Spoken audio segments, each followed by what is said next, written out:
I can vividly remember a few points in my life where I was just overwhelmed with feelings of like, how did I get here? I remember being in a club one time and being surrounded by people and thinking to myself, like, this should be fun, but somehow it was like the high that I had wasn't high enough, and I just couldn't find anything in life to satisfy me. Like, not just like, oh, that was a fun time, but truly satisfy me. You know, trying to find it in drugs and alcohol and all of these different things that the world would say, like, this produces happiness. And I thought to myself, like, there has to be something more.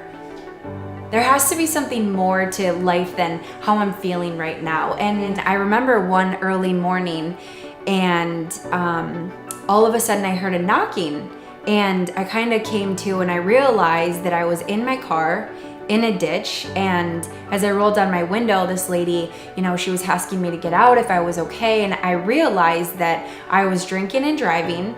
And she said to me, I saw you swerving all over the road and I was driving behind you. And I just prayed that you wouldn't hurt anyone, you wouldn't hurt yourself. And as I got out of the car, I realized that I had just gently glided into a ditch, and my car had stopped right after a telephone pole and right before a sign. So it was like miraculous. And she said to me, I'd been praying for you the whole time, and I feel like God just sent me here. If you ever need anything, just let me know. So that was kind of like a shaking moment where I was like, okay, I need to like figure this out, but I didn't really know where to go or what to do. So I just felt hopeless. And I remember a friend of mine came to me from high school, and she invited me to church. And I wasn't really wanting to go. It's, you know, living the kind of life I was, church wasn't really a thing that you did, but I didn't have anything else to do, so I agreed. And I remember feeling like awkward and nervous about wanting to go. And, you know, when I got there, she sat us right in the front row. And, you know, I remember feeling overwhelmed with emotions to the point that I wanted to cry.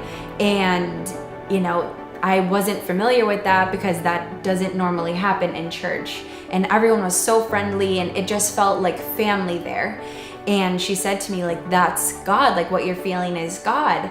And she gave me a Bible and some books, and I was curious about this, you know, God. So I started reading them, and, you know, here and there, I was still going out and drinking and, you know, doing drugs and, you know, still seeking after this like inward thing that was happening in me.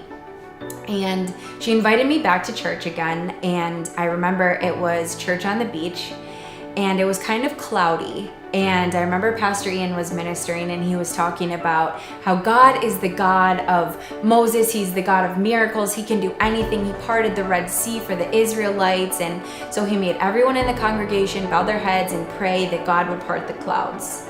I'm thinking, okay. I'm not kidding you when I say 10 minutes later, the clouds were parted.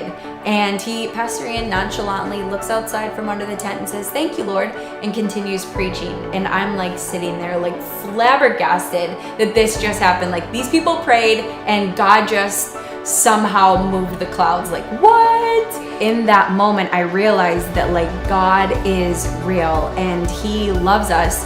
And, you know, my friend told me like I didn't have to be perfect to get to know Jesus. And so on that day, I ended up inviting Jesus into my heart. And through continuing to go to church and, you know, just continuing to let him love me, my life was totally transformed. And I am no longer the person who was hopeless and destitute and in despair. And now I can say that I'm living the life that I actually wanted to. And it's never been the same, and I'll never go back. I'm Rachel, and I believe in miracles.